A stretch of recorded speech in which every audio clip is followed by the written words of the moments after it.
undulating, it's cambered, it's banked, it's epic. This is the Dutch Grand Prix, and we go racing in Zandvoort. Verstappen holds the lead. Alonso is up to third position.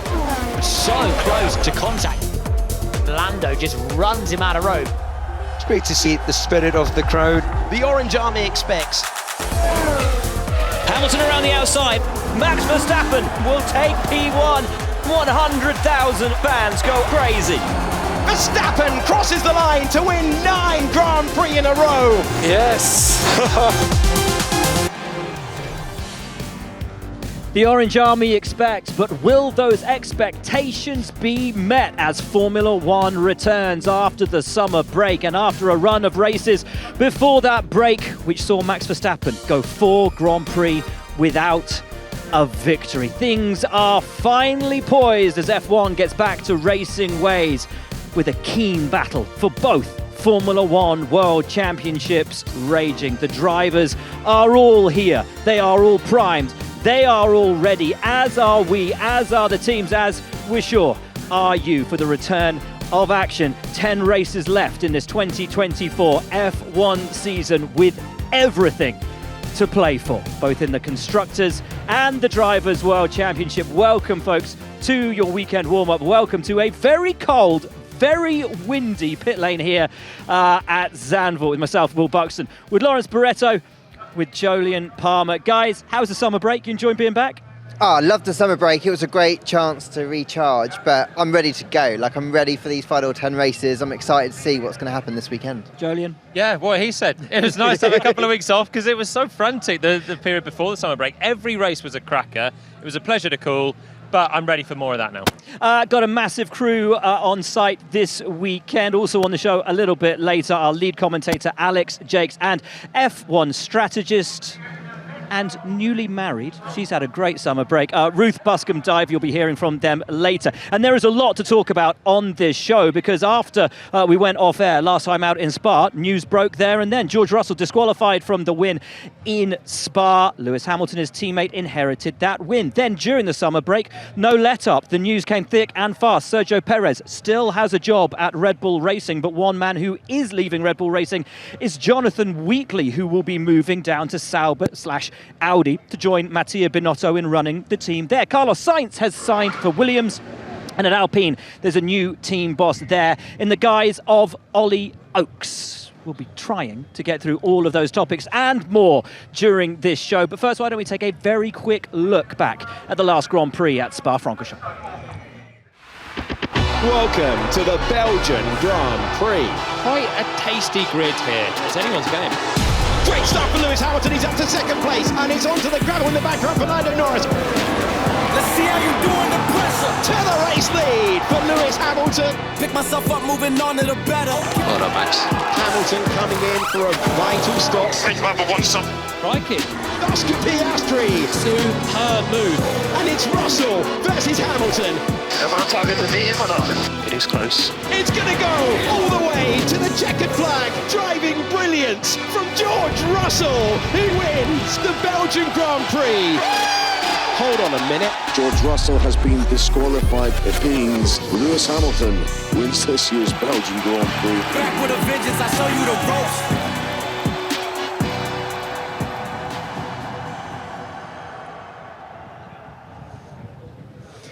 What a Grand Prix it was, but let's wind it further back because the championship battle, it came alive. Ruth, it has been such an interesting start to the season because we were expecting a repeat of what we saw last year, but it has absolutely turned into a championship battle that is very much alive. Yeah, exactly. It felt like Miami was maybe the turning point, and then from that point, it's just got more and more exciting, hasn't it? With now 4 teams right the way up there. Monaco seems like such a long time ago, doesn't it?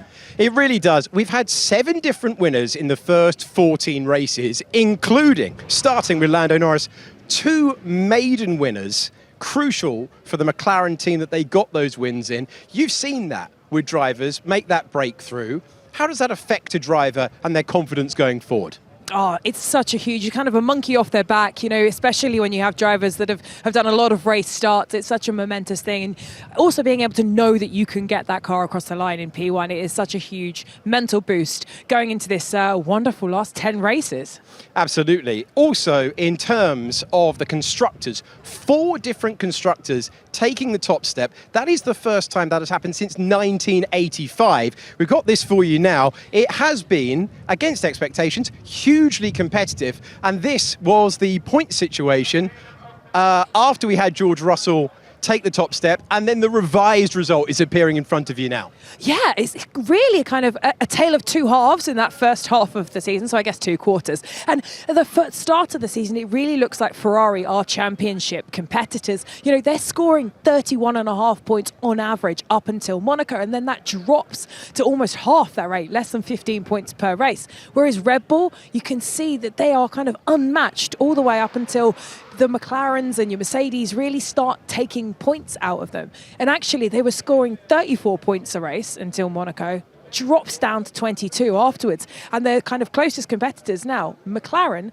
jump up from 23 per race to 30 per race, which is huge. And it's, if I kind of draw a line beyond your head, it's going to get about really spicy, about 4 races to go, isn't it? It is getting very, very intense. The key point, though, on that screen after George Russell's disqualification, and we heard from George earlier on in the press conference. Clearly we didn't do a good enough job, but it was just a number of factors all coming together where we sort of exceeded our expectation of how much weight we would lose, including myself. I lost a bit more weight during the race than we thought. The tyres lost a lot more than we expected. The plank was wearing more than we thought as well. And it's just sort of these 3 or 4 factors all coming together that just pushed us over the edge. It's an interesting set of reasons that Mercedes brought up, Jolyon, post that, and hearing the one from George today about possibly himself being underweight. Could it just quite simply be the fact that the car itself was underweight, that there wasn't enough ballast in it, and they're just trying to find excuses not to throw somebody in the team under the bus? It's the logical answer, isn't it? And there was a lot made of George's long stint on the hard tyre at the end and the rubber that was worn off it. They didn't have an in-lap for pickup, but these are known factors, and there are other drivers that did equally as long a stint as George, or very similar stints like Fernando Alonso in the race. So fundamentally, he was 1.5 kilos underweight. This is not a small margin in Formula One terms. That's a significant mistake. And it cost George the win, and it cost Mercedes a big haul of points. They were coming on really strong. A 1-2 result was huge, but I think this just comes down to a team error. News breaking within the last couple of days, Lawrence, Pete Bonington, and a lot of people thought that he might leave Mercedes to go to Ferrari with Lewis Hamilton. He won't be. He's had a promotion. Yeah, I love that there's more news breaking. We've only been back for the summer break and it's already kicking off. But yes, Pete Bonington, obviously known as Bono. There was some speculation, I think, when Lewis Hamilton was announced that he was going to Ferrari next year, that maybe Bono, who's been in his ear since he joined Mercedes, might go with him. But the news, obviously, that he's been promoted now to head of race engineering here at the team means that obviously he's staying put. He's not following Lewis to Ferrari. He'll keep that job and dovetail it with race engineering one of the drivers next year. We're not sure whether that's going to be George or whoever replaces Lewis, which we're thinking is Kimi Antonelli. And he'll continue to race engineer Lewis for the rest of the season. Lovely stuff. Right, why don't we hear from Lewis? Lewis, as you touched on so eloquently, an important summer for you from a cultural, educational point of view. How important is that now at this stage of your life to top up the batteries ahead of what could be a very competitive last 10 races for you? Well, I mean, ultimately, we always want to recharge, and we all do it in a different way. Honestly, I don't think I went into the break tired, so I didn't feel necessarily that I had to recharge. But definitely to be able to take the foot off the gas for a second and not be flat out working out for a period of time or work mode and actually be unplugged for a little bit. I think it's probably good for everyone, and I think in the long run I'm definitely going to notice it, I would imagine, in the second half. But also kind of has given time to think about what I want to do moving forwards, both inside and outside the car, and it's given me time to analyze where it's been good and where I need to put more focus in certain areas. If you follow Lewis Hamilton on social media, you'll have seen he's had the most incredible summer break. But as we return here to racing, Jolyon Palmer, do you believe that Mercedes, with 3 wins out of the last 4 Grand Prix, are in the hunt in this second half of the season for more Grand Prix victories? Absolutely. They're the form team now, aren't they, really? Mostly circumstantial, but they've got the pace to pick up the pieces if anything goes wrong to Red Bull or to McLaren. And conditions like this, they'll be fancying their chances here. But the team, Lawrence, who find themselves closest to Red Bull, both in the Drivers' and Constructors' Championship, is McLaren. An astonishing turnaround for a team which 18 months ago was bottom of the pile, slowest in Formula One. Now with arguably the fastest car in the sport, the Constructors, it's close. The Drivers, it's still possible. What's the general feeling down there at McLaren right now? There's a huge amount of confidence. I was down at McLaren's MTC in Woking at their base down there just before the summer break, and they were celebrating that 1-2 when Oscar got his first win in Hungary. And I think there's a genuine belief inside that team now that, you know, they're catching and have caught Red Bull. And I think there is a belief that once they iron some things out and they get used to fighting at the front, shake off that rust, that they can fight for the Constructors' title. They expect to win it. And I was talking to Zach, and I think Zach thinks they can still win the Drivers as well. You say shake off the rust. Jolyon, it's been 25 years since McLaren has won the Constructors' Championship. Is that, you think, a more realistic option for them? I feel like it's the big option. I think they're now favourites for the Constructors' title, with 2 drivers scoring big points and probably the fastest car on average at the moment. Both drivers have won races now this year, so they're high on confidence. They know they can do it. For me, the strategy is just still such a big question mark for McLaren. It feels like race on race. Even if they're winning 1-2, you're still questioning what they're doing on the pit wall. Have they been able to iron out some of those processes over the summer break? Have they managed to streamline the communication? Because wins at Silverstone went missing as well, potentially even Montreal. They could be leading the championship already. So I still think Constructors' Championship for them. Drivers' Championship, I can't see past Max. He's still such a strong driver. Every single weekend you know he's going to be there. And let's not forget Spa, he had a big grid drop.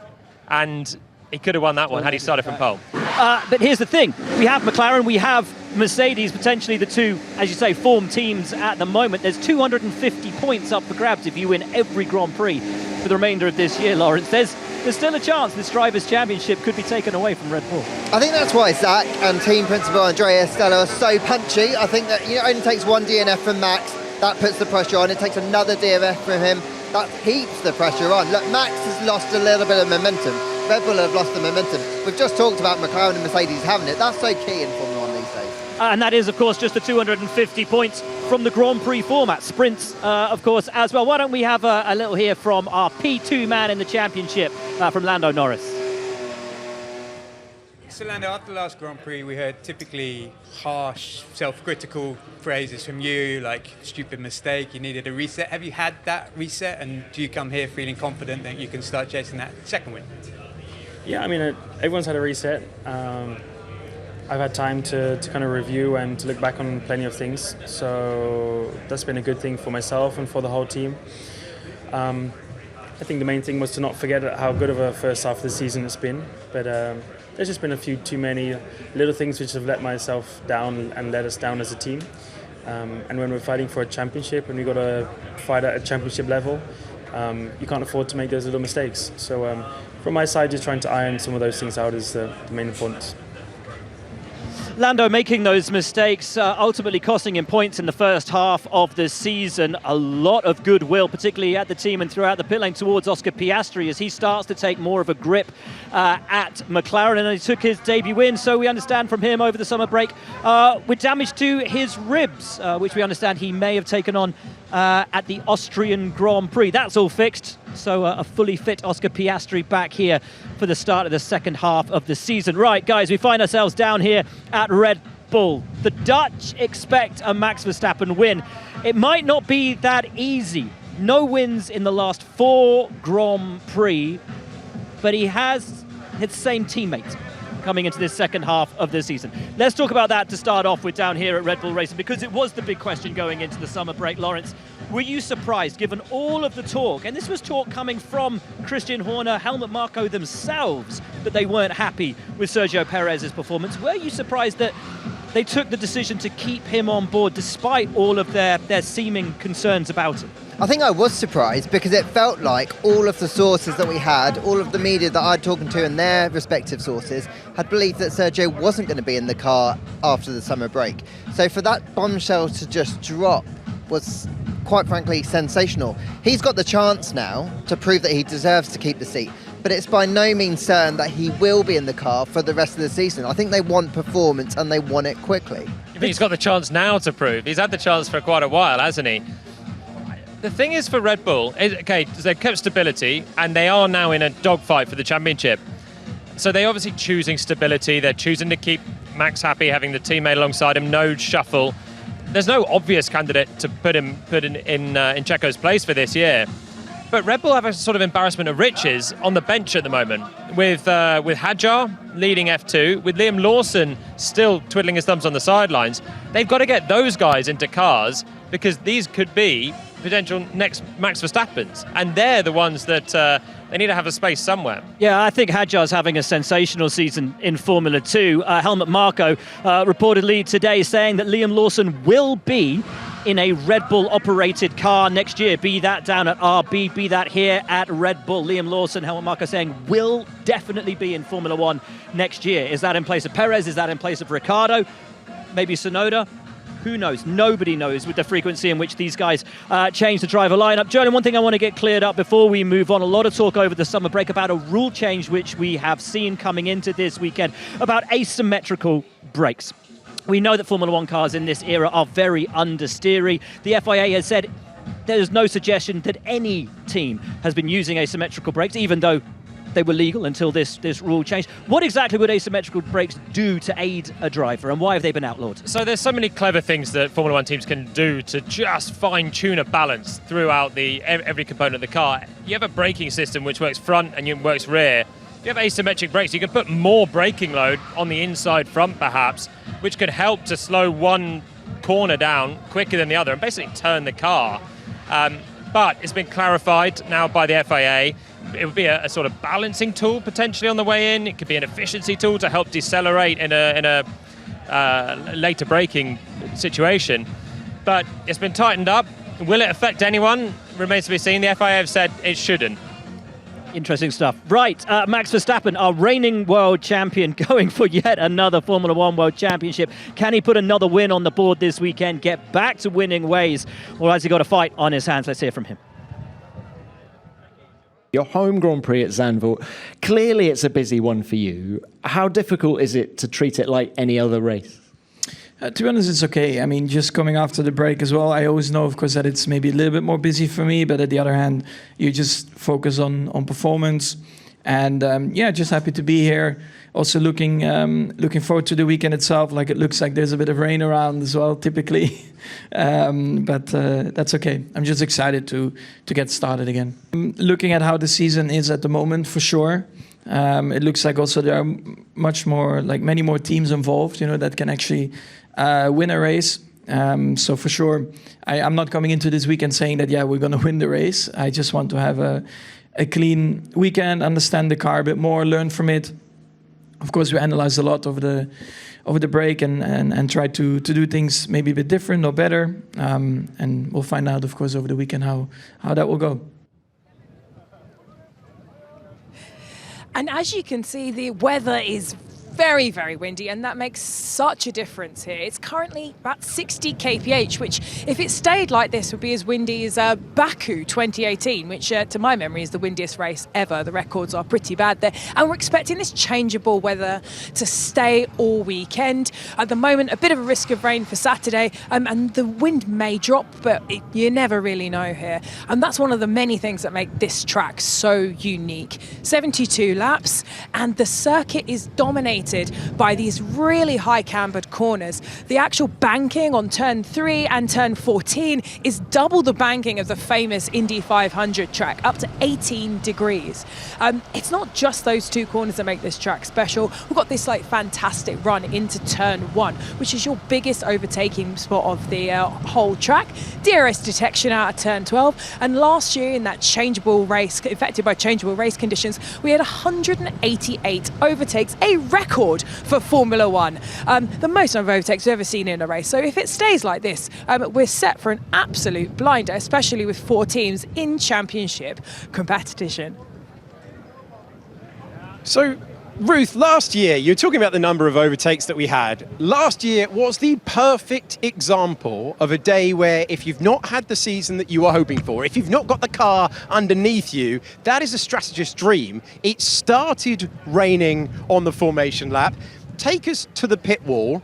How do you experience that when suddenly the rain starts to fall and you know that if you're further back, there's an opportunity?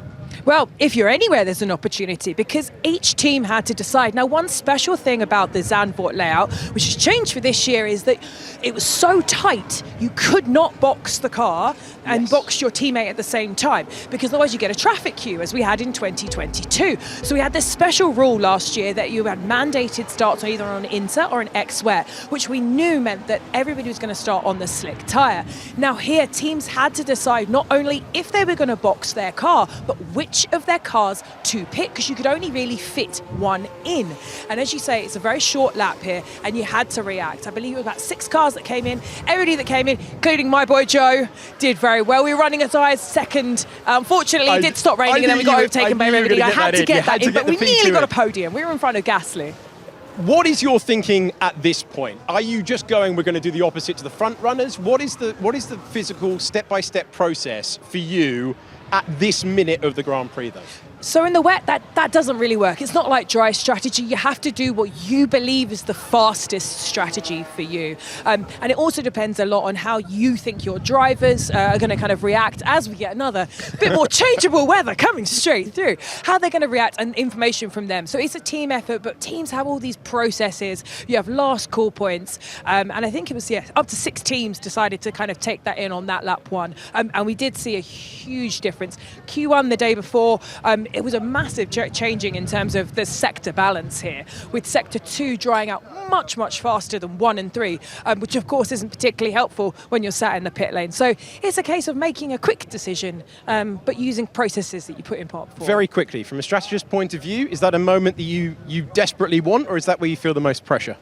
Pressure is a privilege. It's stuff that you live for. It's moments where you can really add as a driver, add as a strategist. So we like wet races. So bring on the rain. Bring on the rain. Great to get the insight, Ruth. Appreciate that. Let's send it back to the boys who are outside Ferrari.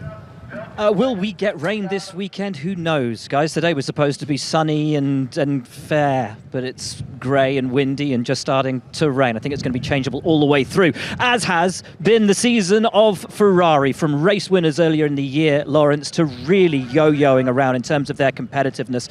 You've been speaking to the drivers, I know, but how are they feeling coming into these last 10 races about the overall competitiveness down here? I think there's general optimism. I know that after Charles won in Monaco, their kind of form like you said, yo-yoed. They dialed a lot of bouncing into the cars and they brought another upgrade and that dialed it in even more. So I think the hope is that a lot of the changes they make over the next couple of races dials that back out again, because I think they do feel, generally speaking, that they have added downforce to the car. We're going to have to wait and see how they do here this weekend. I know a couple of years ago they made a load of changes here and that seemed to transform things. So let's see what happens this weekend. Julian, there's a lot of talk about teams reaching the sort of the ceiling of what is achievable with these cars, with the development on them. Ferrari seemingly finding it and refinding the porpoising that had affected them a couple of years ago. Red Bull seemingly with their upgrades on the car not able to add as much as they once did. Do you feel we're close to hitting that kind of peak of what's achievable within these regs, or is there still scope?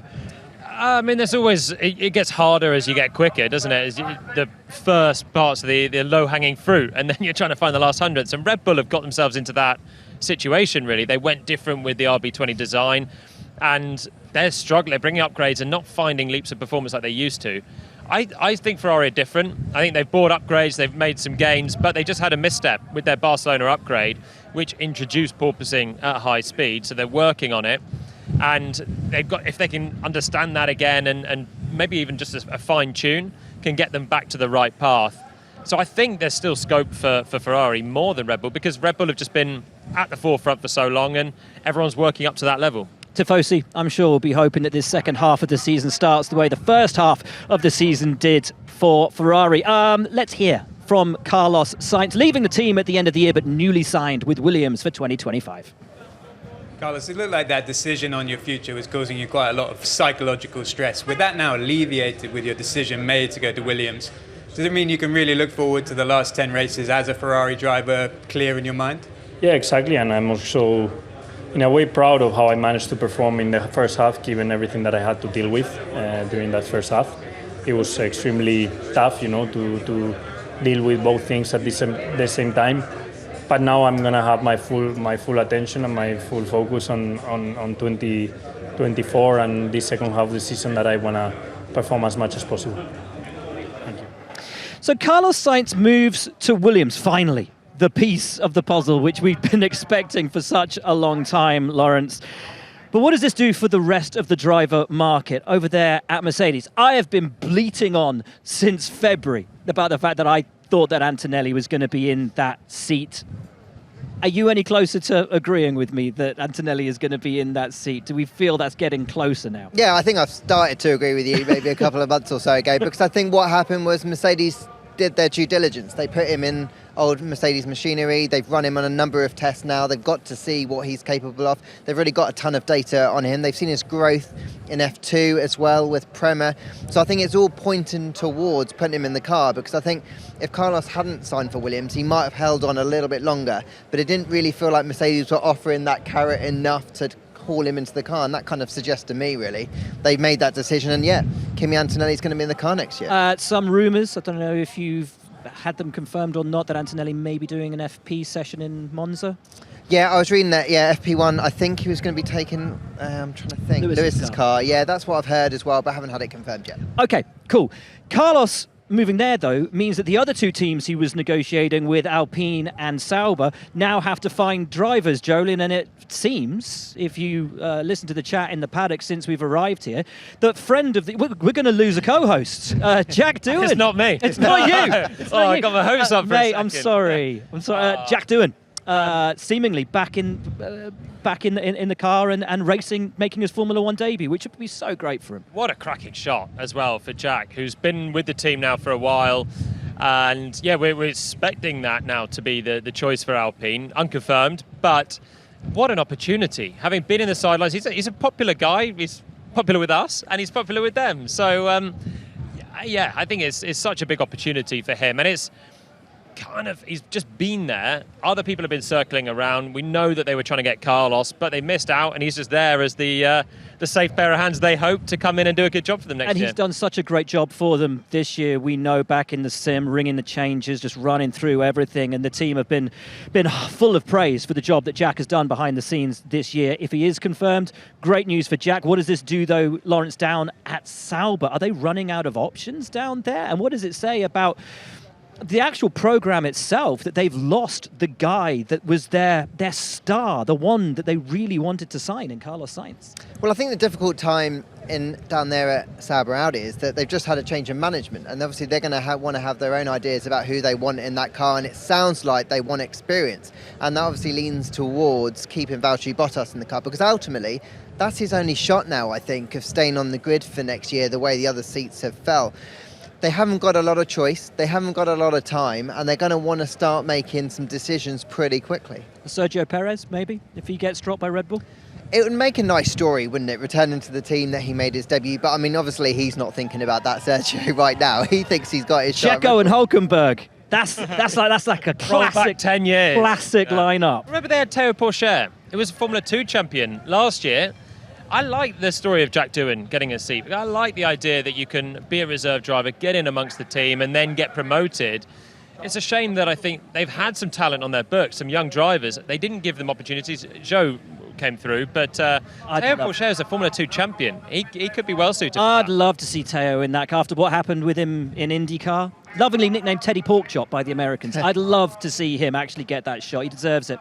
That'd be cracking. Right. Oh, and the quick one. Obviously, Ollie Oakes, Jolien, before we get on the schedule, we know him, of course, as an F2 team boss, now team boss at Alpine. A big job for him there. Huge job. Bruno Faman in the job for a year. It's obviously a turbulent time in Alpine. Really curveball hire, to be honest. He's come out of being the boss of High Tech. Done a solid job there, but they've not been winning the championship in Formula 2 or Formula 3, so massive step up for him.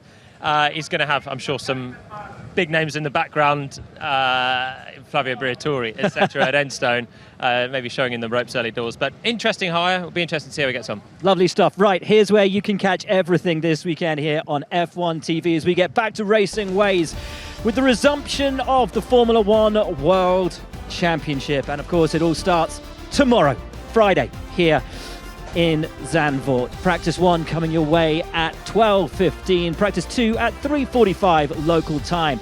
Practice 3 coming your way on Saturday at 11:15. Then your pre-qualifying show at 2:30. Sunday, your pre-race show at 2 p.m. The race itself at 3:72 laps for the Dutch Grand Prix.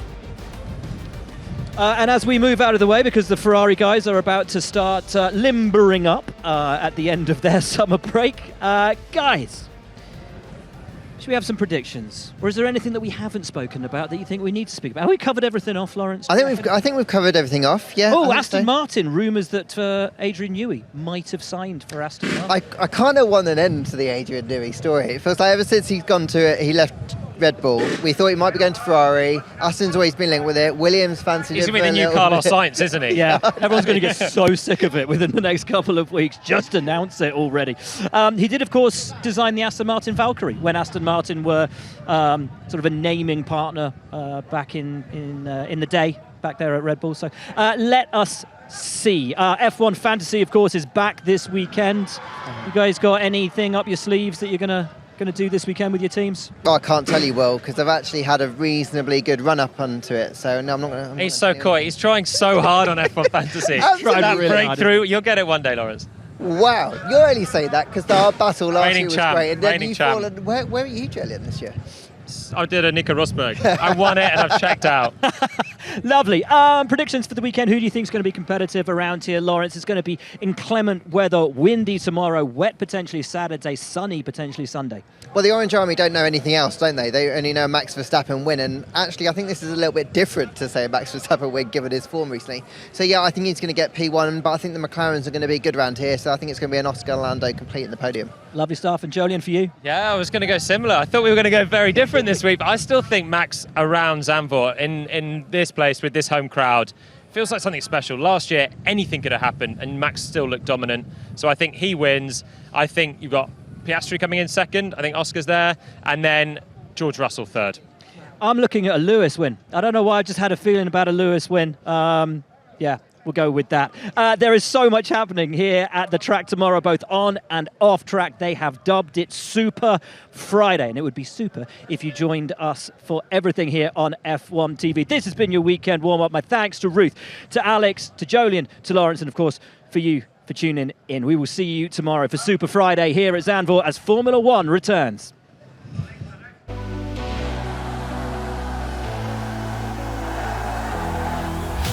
Welcome to Zandvoort. And we go racing in Zandvoort.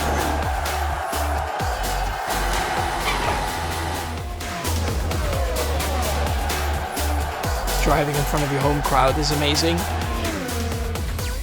Verstappen crosses the line to win 9 Grand Prix in a row. Yes.